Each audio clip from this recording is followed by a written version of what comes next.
What's going on, guys, and welcome back to another episode of Fed Up Church. I'm Pastor Sean Finney, and this week we're digging into Ecclesiastes chapter 11. Now, we left off with Ecclesiastes chapter 10 last week, and I read from the New International Version. This week I'm reading from the New King James Version, because I just like the way this one reads a little bit better. It seems to be a little bit more accurate in a couple of the places that we're going to get into. Now, Ecclesiastes means preacher, written by King Solomon in his old age, and we left off last week talking about what it actually means to lead your house, to lead your home as a father and as a leader and a husband, a provider to your home. This week, we're going to start to see what he means by casting bread out on the water. So, without any further ado, let's dig in and let's roll into Ecclesiastes chapter 11.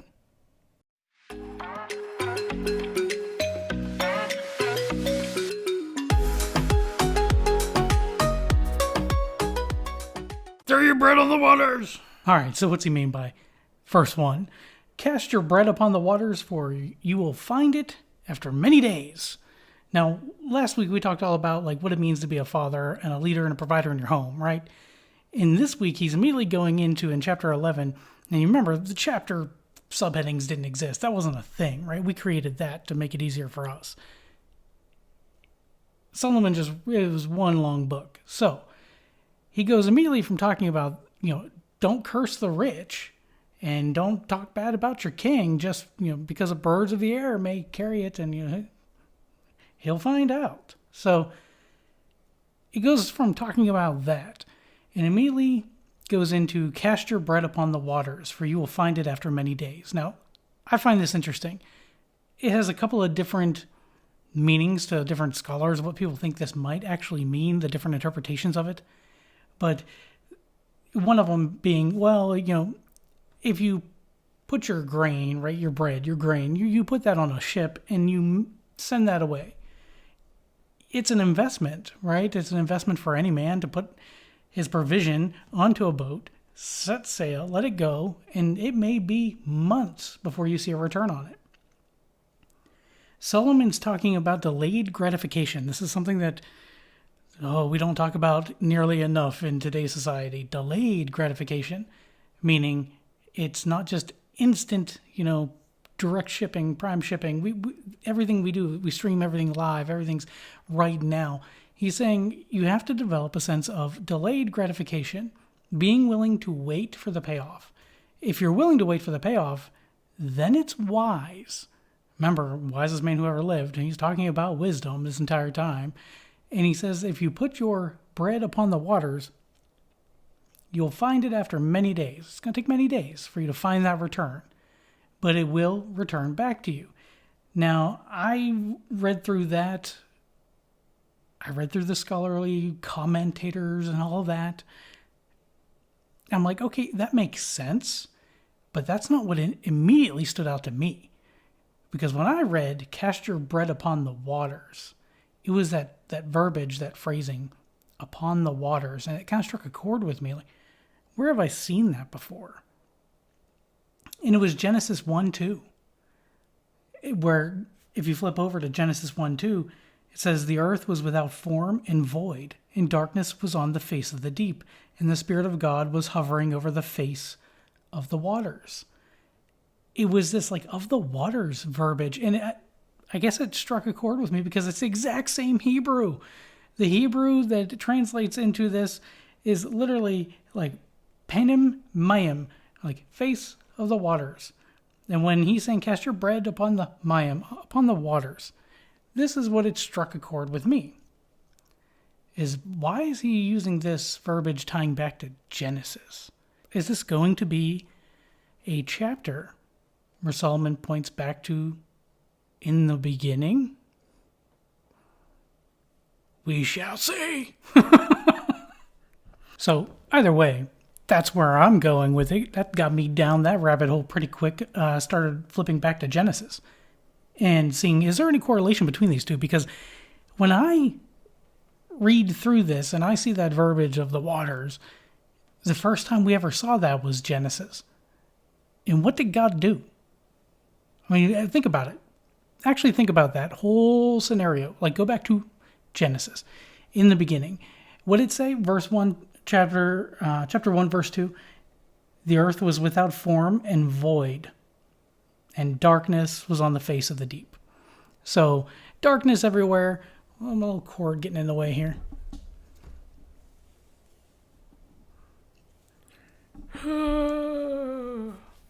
So there's darkness everywhere.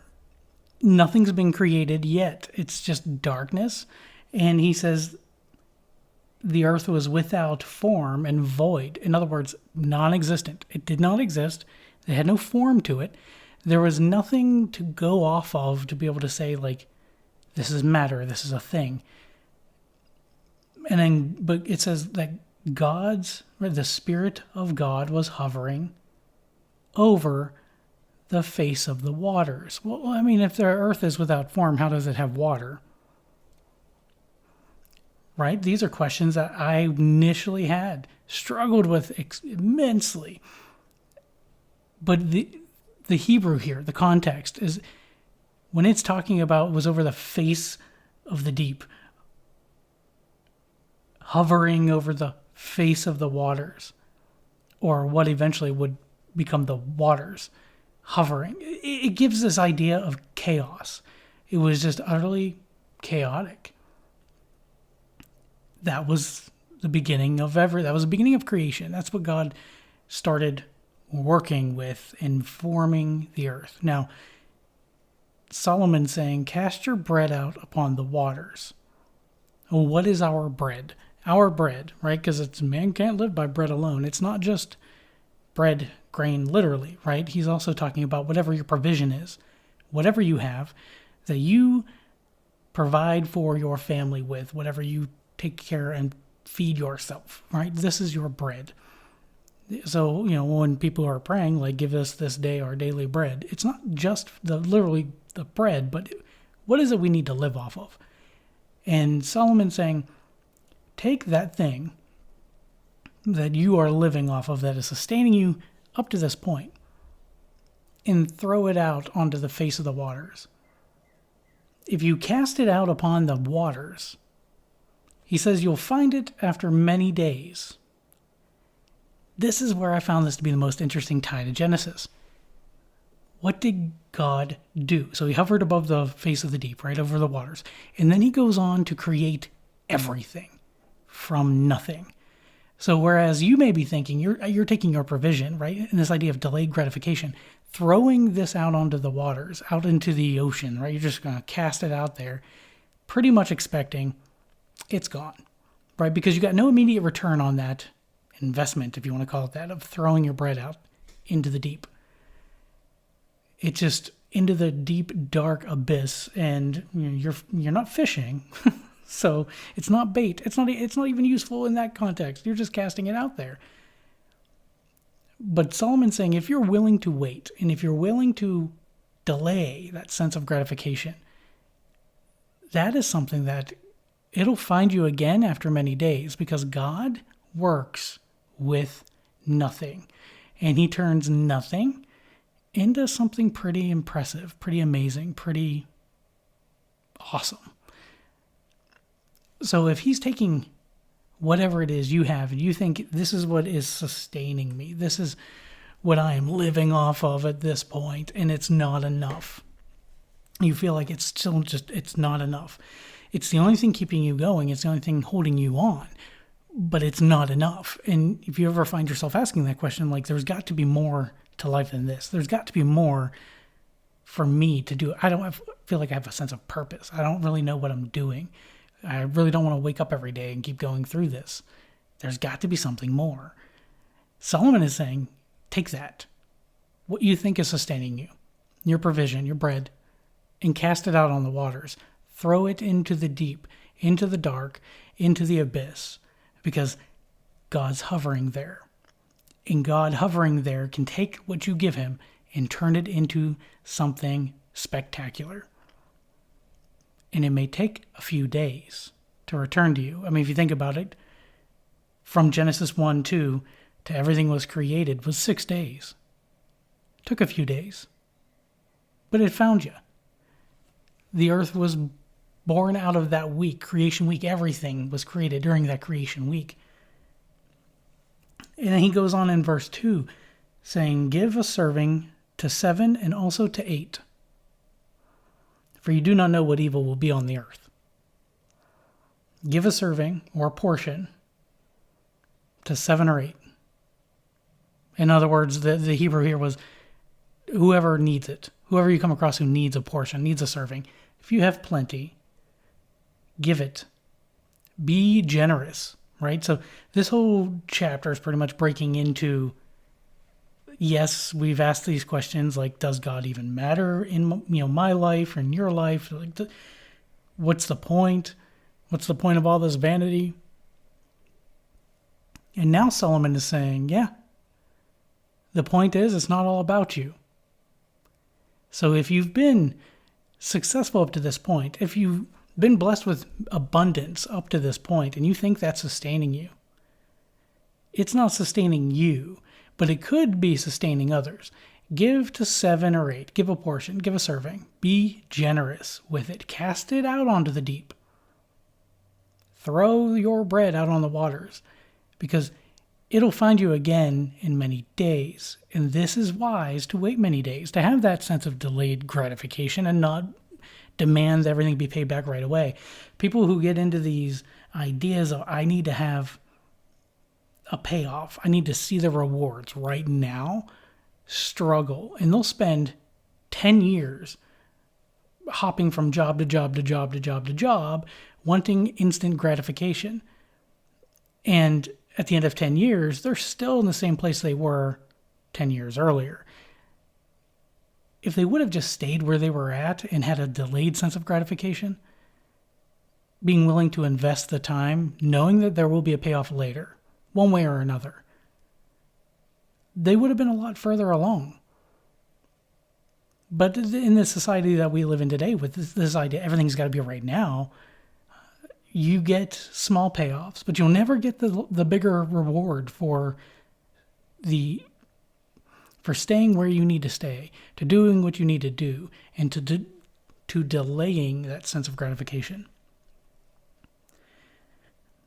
Now,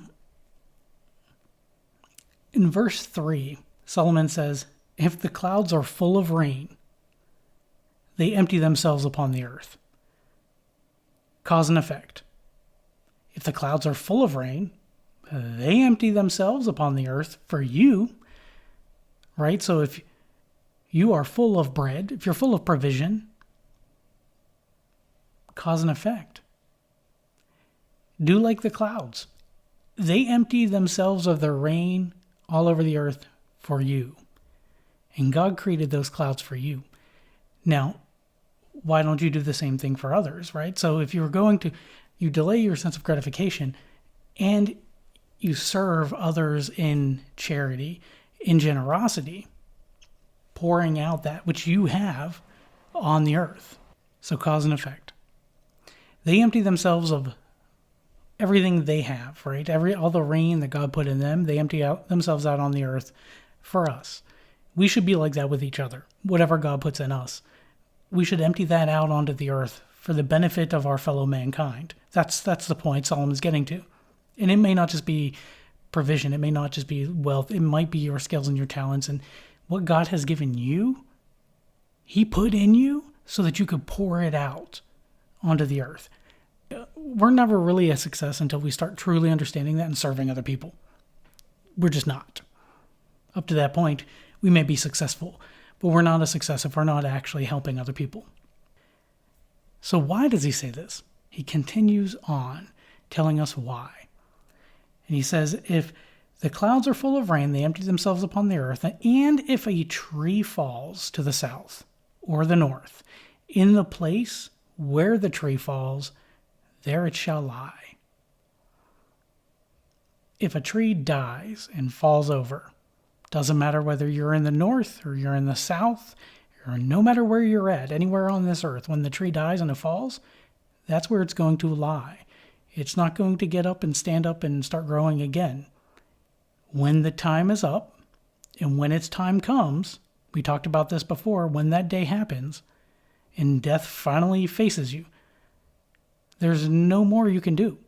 Where you fall is where you lie.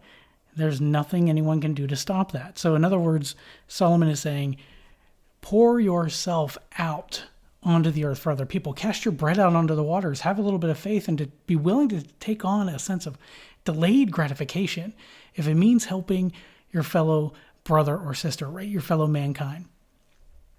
Doing that, you'll get the rewards that you're desiring. You'll get a sense of purpose that you've been needing. But if you're only focused on you, no wonder you're depressed, you're anxious, you're stressed. Like this, you're focused on the wrong thing. Don't focus in the mirror. Look through the windows. See the other people who need your help. Find a need, fill a need. See a need, fill a need. That'll give you a sense of purpose and belonging more than anything under the sun. He continues on in verse 4 saying, he who observes the wind will not sow, and he who regards the clouds will not reap. So we just got done talking about the clouds. Clouds are full of rain, right? And they pour the rain out for you on the earth. But if you're the kind of person who's focusing on the wind or the rain, the clouds, the threat of rain, you're not going to reap or sow. Because you're focused on everything that can go wrong, everything that can stop your plan, instead of just doing the work. Now, we make plans for contingencies all the time, right? We make these plans and try to do our best to plan things appropriately, making sure that we have the best chance of success at whatever it is we're going to do. The problem becomes when we focus so much on everything that can go wrong that we don't get started. So in order for you to have a harvest to reap, you have to sow. But Solomon's saying, whoever observes the wind won't sow, right? If you're so focused on, it might storm later.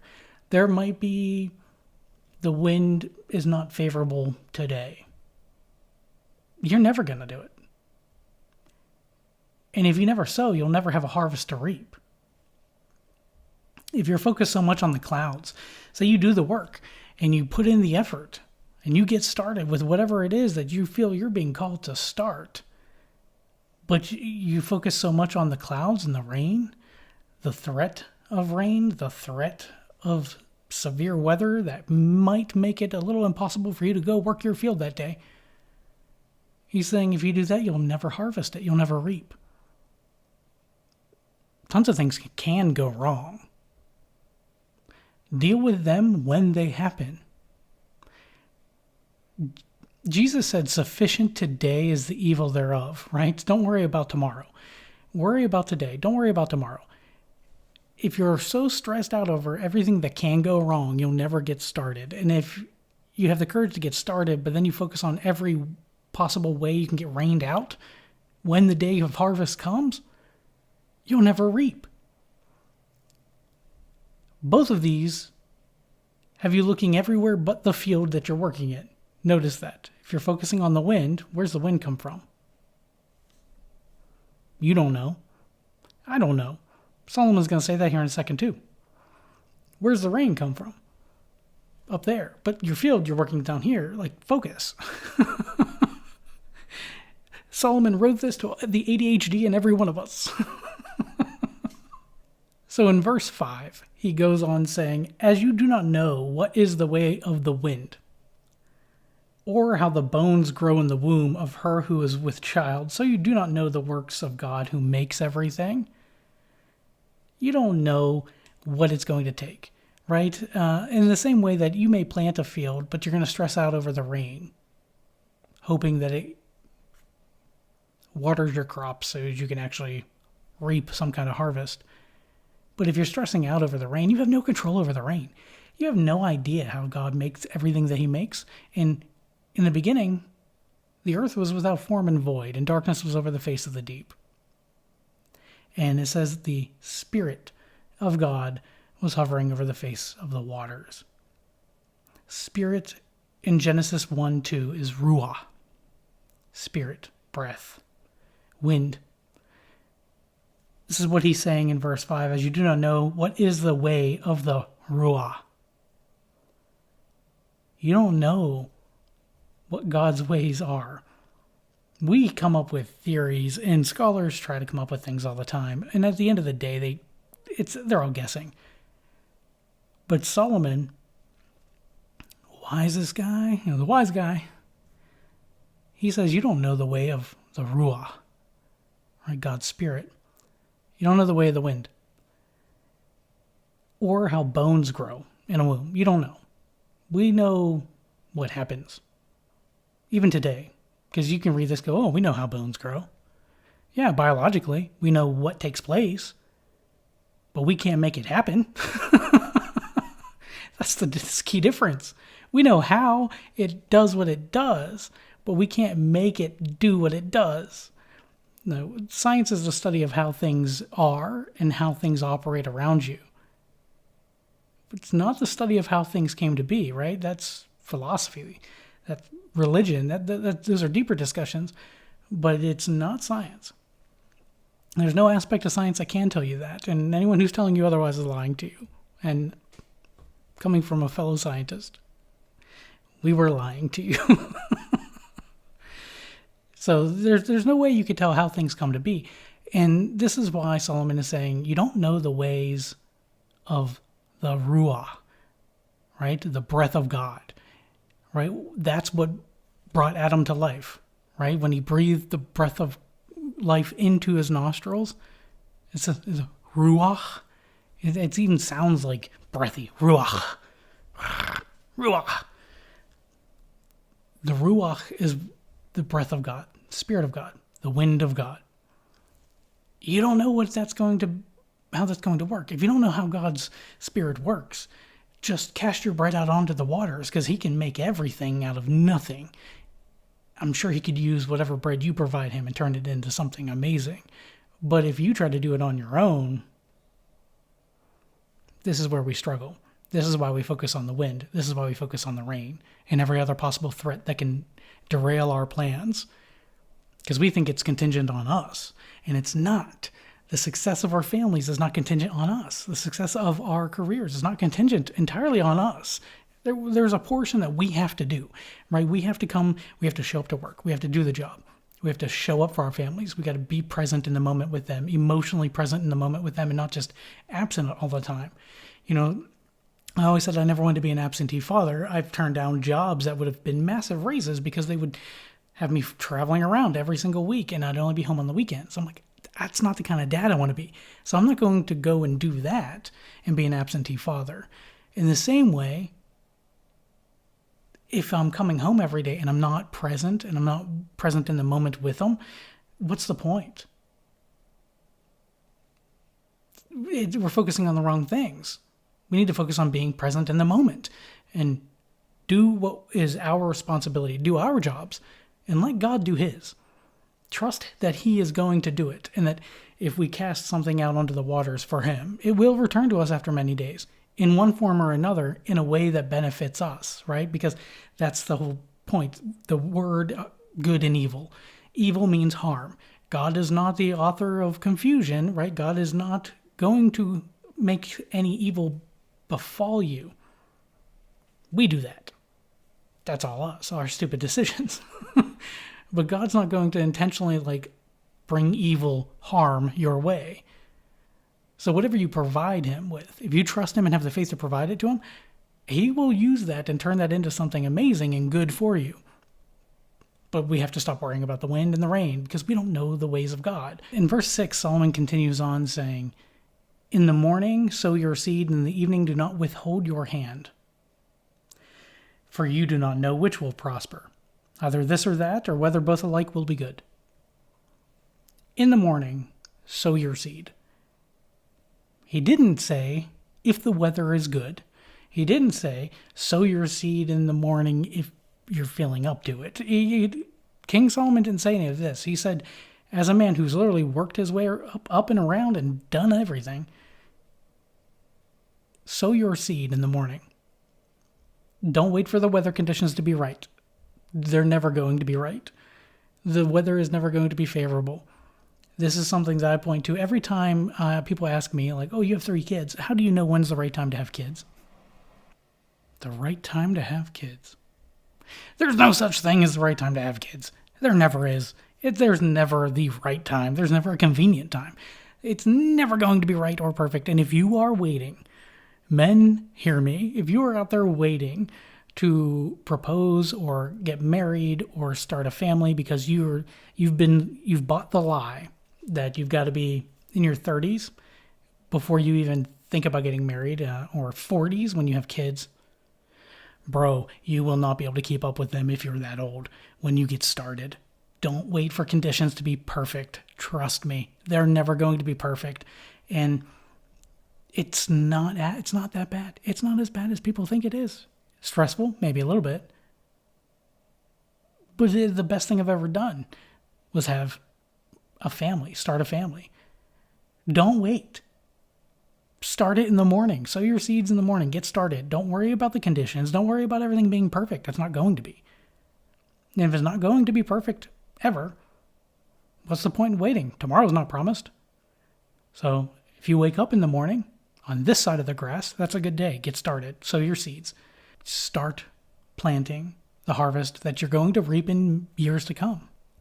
Now he says in the evening, do not withhold your hand.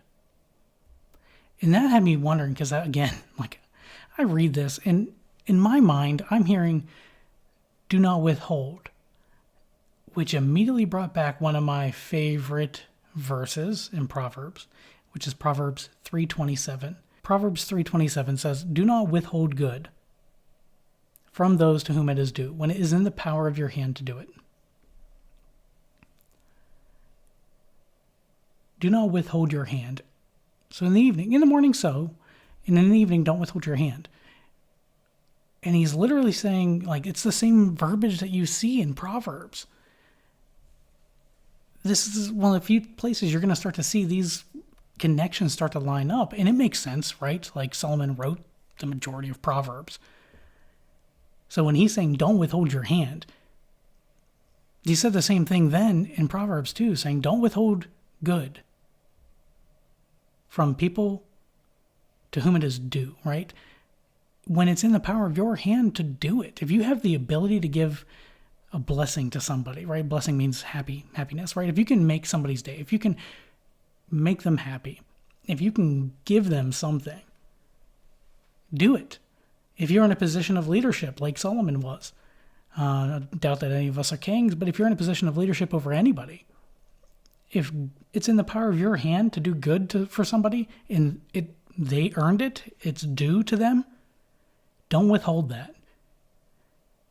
Make sure that you carry out your duties and give them what they earned. Now he's saying for you do not know which will prosper. You don't know which is going to prosper, this or that, or whether both will be good. You don't know if sowing the seeds that you're sowing is going to prosper because you don't know the ways of God. You can't make it grow. You can do it your due diligence. And this whole chapter is about the value of diligence. You can do your due diligence, but at the same time, you can't make it grow. You can't make it rain. You can't make the sun come out. You just do your part and you trust God to do his part. Now, if you're trusting God to do his part, you hope it'll prosper, but it may not. Or it might rain, right? Or the winds might be contrary and destroy your entire field.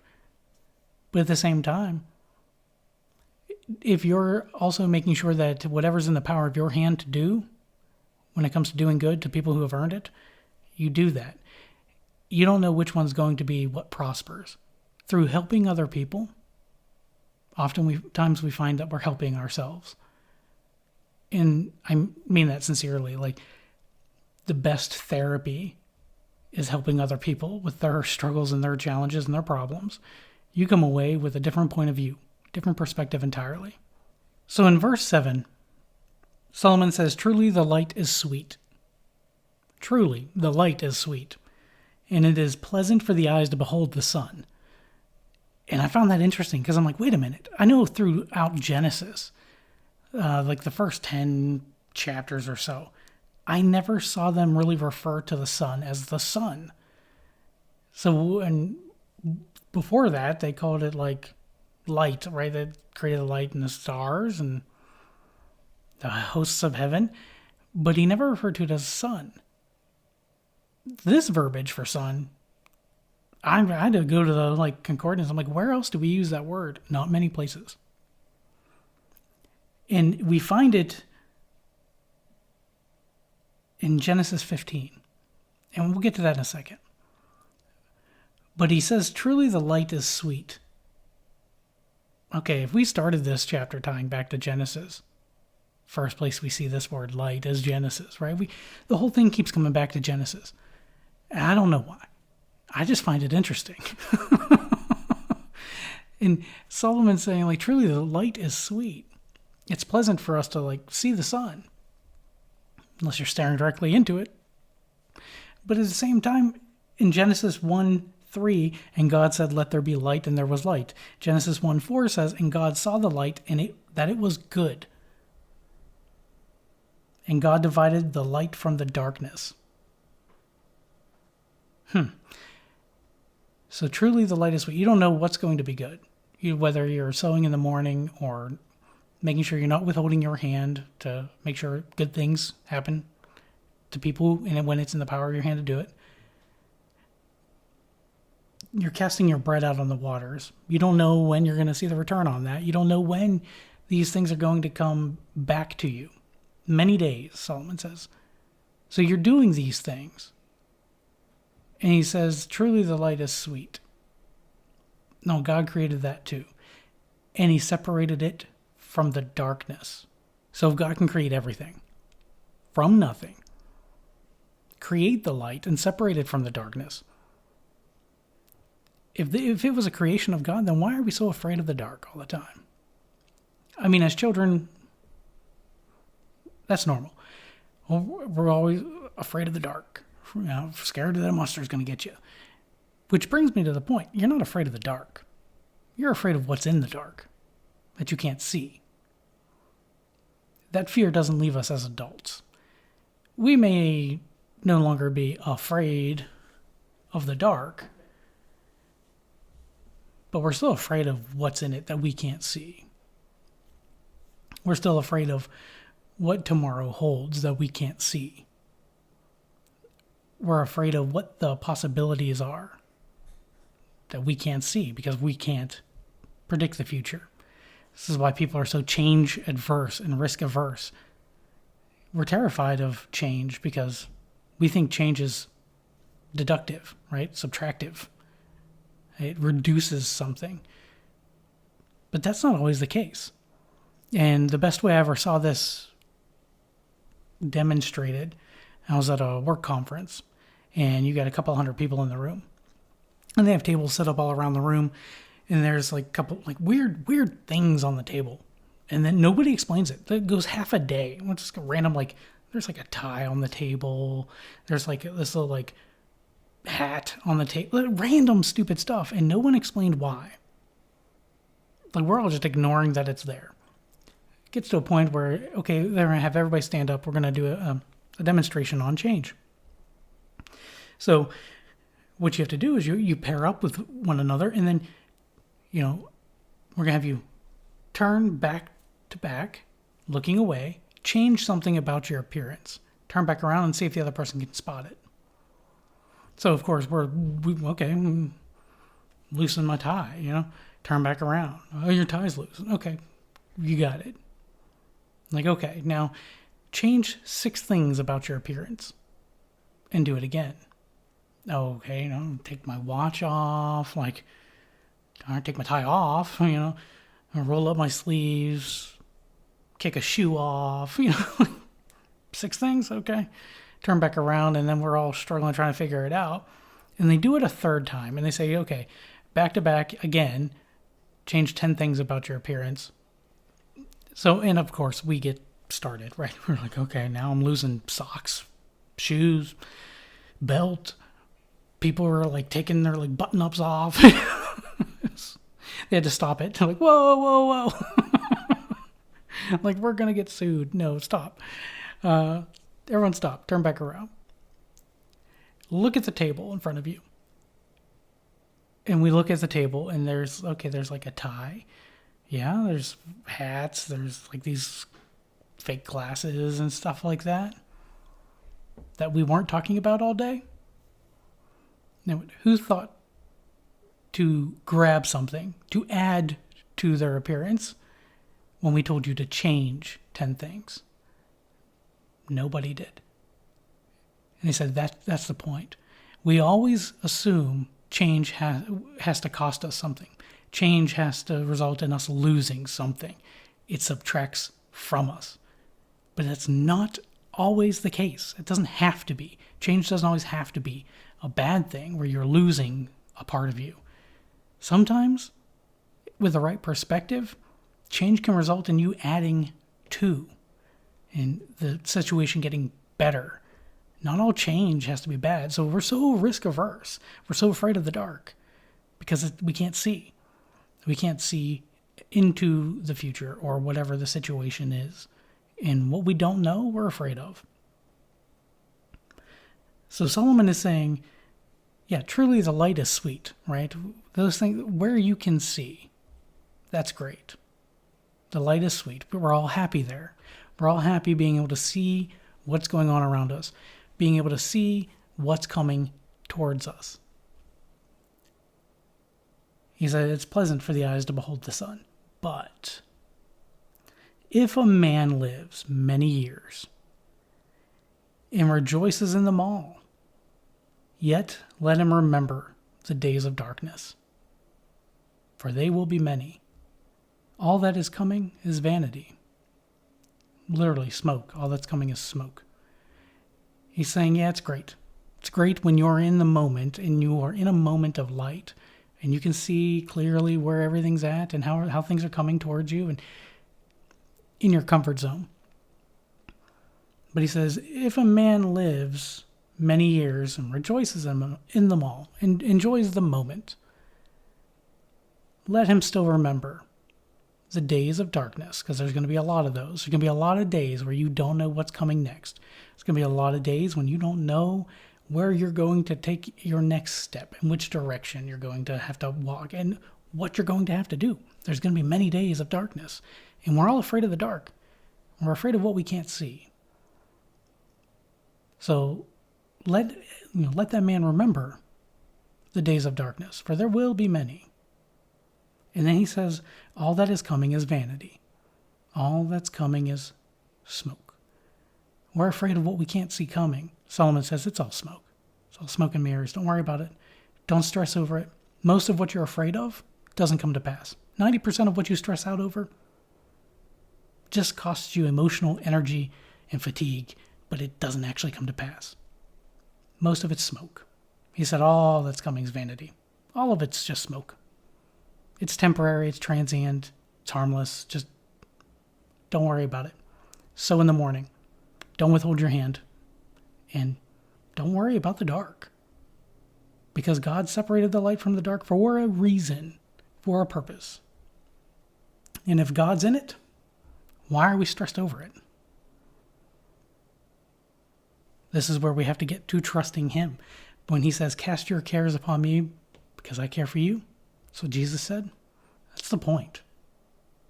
Cast your cares upon Him. Cast your cares upon Him. In the same way that Solomon's saying, cast your bread upon the waters. Because God can make amazing, miraculous things happen, and we don't know why. We don't know how. But we don't need to know how. We just need to know who. All right, same thing I tell my kids.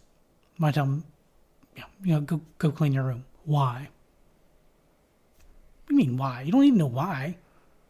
You need to know who. Who told you? I'm right. I'm your father. I'm your dad. I told you to go clean your room. That's all you need to know. You need to know and respect the authority. And then we'll turn around and do the same thing to God. And He says, don't withhold your hand. Make sure you sow. Be generous. Have love. Love your neighbor, right? Love one another. Why? We don't need to know why. We just need to know who. We need to respect that authority. He's our Father. This is why Jesus said, Abba, right? Father, Daddy, Abba. giving us that perspective. So then what do we do? If we're all afraid of the dark and we're not sure how to handle tomorrow because we don't know if we're going to make it through today, what do we do? What's the answer to that? And Solomon says, verse 9 says, rejoice, O young man, in your youth. Like, have fun. Rejoice in your youth. And let your heart cheer you in the days of your youth, right? Let your heart be right there with you. Walk in the ways of your heart. Literally, walk in the ways of your impulses. I said in the very beginning of this study, there's some things that seem borderline unchurchy.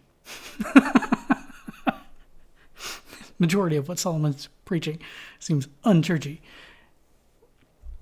This is one of those things. And he's saying, like, rejoice in your youth. If you're a young man, rejoice in your youth. He told us previously, rejoice, have joy with your wife you love. Rejoice in your youth. Let your heart be there with you, right? And he literally says, walk in the ways of your heart. Now, that word, heart, it literally translates as impulses.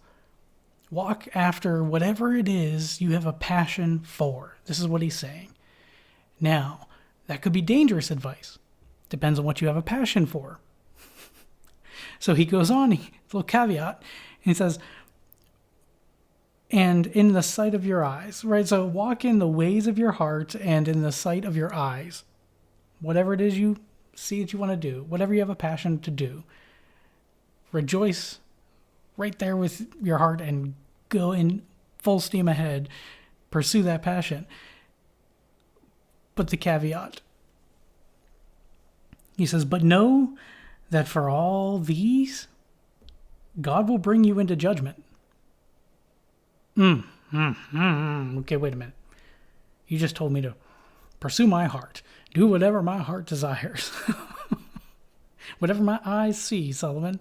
And then he said, but just remember, God sees it all. And for everything, God will bring you into judgment. And now, judgment, literally, we've misconstrued this word so many times. And it frustrates me to no end to hear this in churches. I used to hear this as, no, judge not, lest you be judged. Oh, we're supposed to judge. We need to judge, and we need to be able to separate, because to judge means to, distinguish between. And I need to be able to know what's good and what's evil. I need to know what's sinful, what's not. And I need to be able to judge. It's not what judge means. Not what judgment means. Anywhere in the Old Testament, you see the word judgment, the modern day equivalent to that word is justice. So when Paul said that judgment must start at the house of God, he wasn't saying that from the pulpit we should start condemning people. Nope. But many churches have taken it that way. Many churches. Many preachers have gone on to do just that and made careers doing that and became very lucrative authors doing just that, condemning people or groups of people. That is not what the word judgment means. Let me rephrase that for you in modern day language. Justice must start at the house of God. Abraham Lincoln knew this. That was his argument for ending slavery. Justice must start at the house of God. As Christians, we need to stand up and make sure that the world is just and fair as much as we can.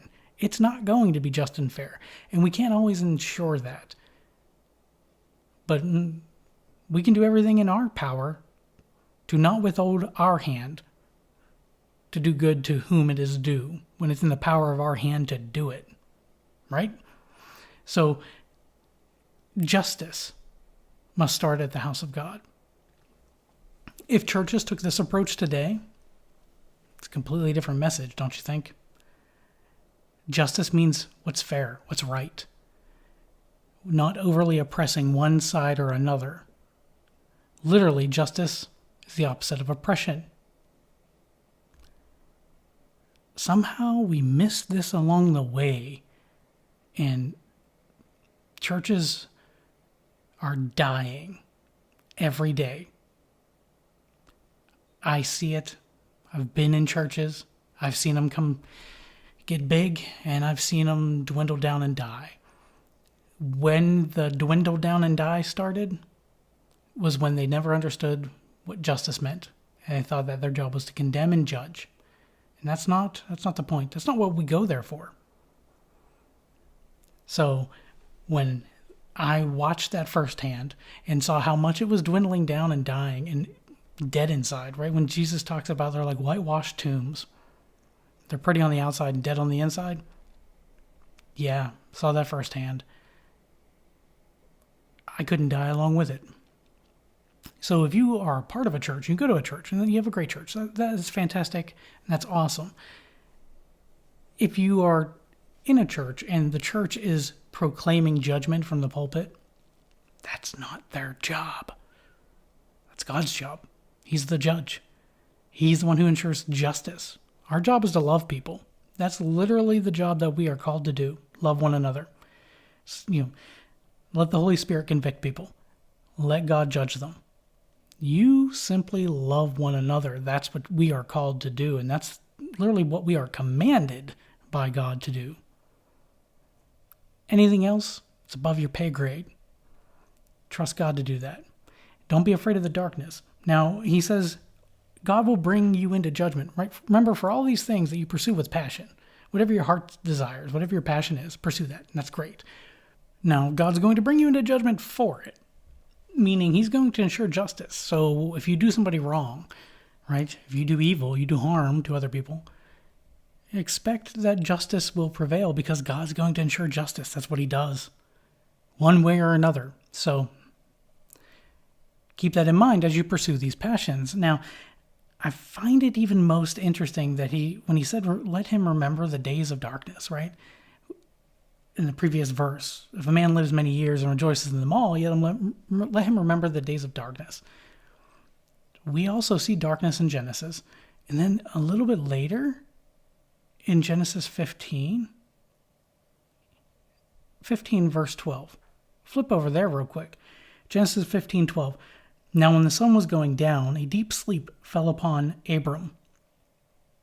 And behold, horror and great darkness fell upon him. It's scary in the dark. Abram then goes on to receive this covenant promise, the covenant promise from God, that his descendants will be like the stars. The original promise with Abram, right? Abraham came in the dark. This fear that we have of the dark and what's in it, it's misplaced. The fear of the unknown, God's in the dark too. And most often, when he visits us, it's in the dark. The dark moments of our lives, the dark moments of our anxieties, our fears, our stresses, our horrors. That's when God shows up. So while the sun may be pleasant to the eyes, it's often in the dark that we find God. In those moments when we don't know what's coming. And we have no other choice but to ask for help. So if you're in a dark moment, in a dark season of your life, and you don't know what's coming next, it's okay. That's where God's at too. He's in the dark with you. He will get you through it. So don't worry about what's coming. Don't worry about the smoke. Right? As Solomon says, like, all that's coming is smoke anyway. Don't worry about it. Strive to do your part in investing into other people. Investing into other people is where we get our sense of purpose. Now, he continues on in verse 10, saying, therefore, remove sorrow from your heart. Now, God's going to remember all of this and judge you for all of it. So therefore, remove sorrow from your heart. This word sorrow, literally, we've translated it many different times as different things. Vexation was the King James version of it. Grief, frustration, ultimately wrath. So it's not just boo-hoo sorrows. He's not saying remove that from your heart. He's saying remove the anger and the hatred and the wrath from your heart. because God's going to bring you into judgment for all of the things in your heart. And that's why I said, walk in the ways of your heart. Make sure the ways of your heart are not ways of anger, frustration, vexation, sorrow, grief, or wrath. Anger and hatred are not good fuel for the body. They can get you riled up, they can get the adrenaline pumping, and they can get you going for a while. But eventually, it poisons the system, poisons yourself. So, I don't know, something I heard many years ago, it stuck with me, was hatred is like swallowing poison and hoping it kills the other person. Anger is the same way. Wrath, grief, frustration, stress, anxiety, it's all the same. These are not things that we're meant to fill our hearts with. So if that's the case, Solomon's saying, therefore remove them from your heart, right? Because God's going to judge your heart. He's going to judge what's in your heart. And he's going to ensure justice based on the things in your heart. Remove this crap from your heart. It serves no purpose for you. Put away evil from your flesh. He literally is like, put away what's harmful. Away from your body, away from your flesh, away from your heart, away from who you are. New Testament, Paul would go on to say, abstain from all appearances of evil. And we've translated that somehow over time in churches to mean abstain from anything that it looks like sin.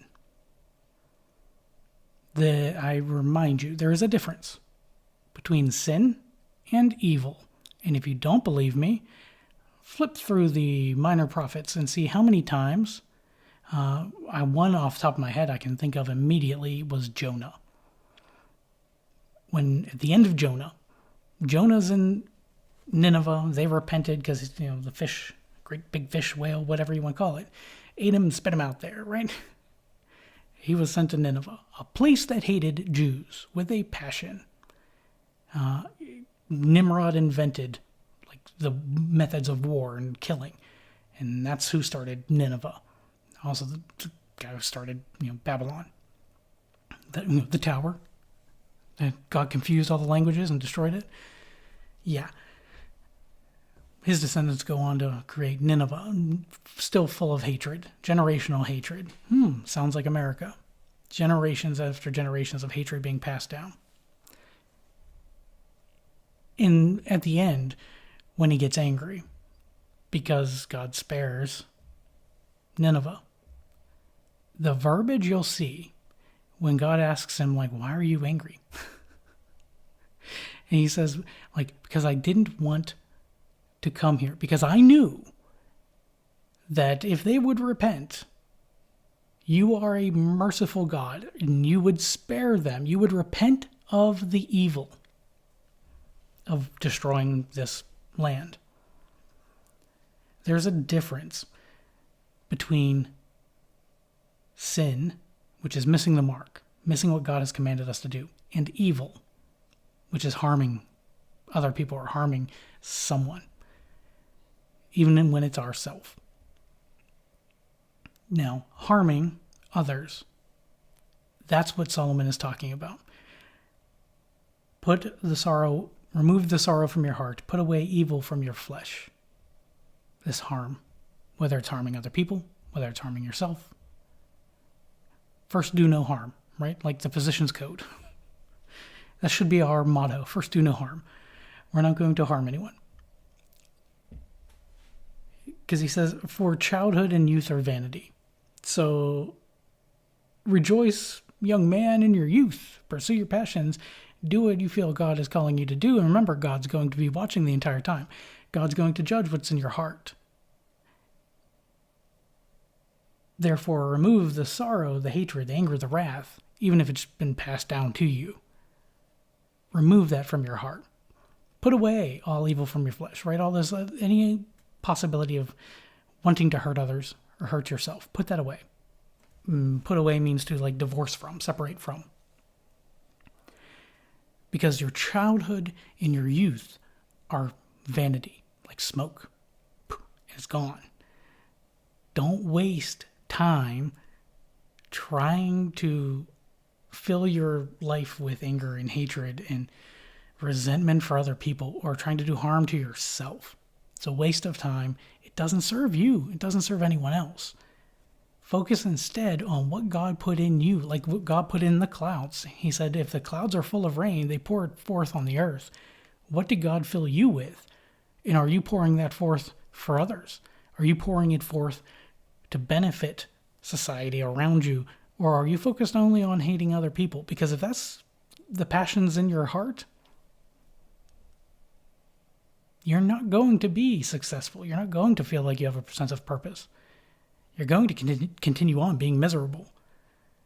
And Solomon said it many times. There's no point in being miserable. And he picked this up too, this perspective, right? This perspective he got on God.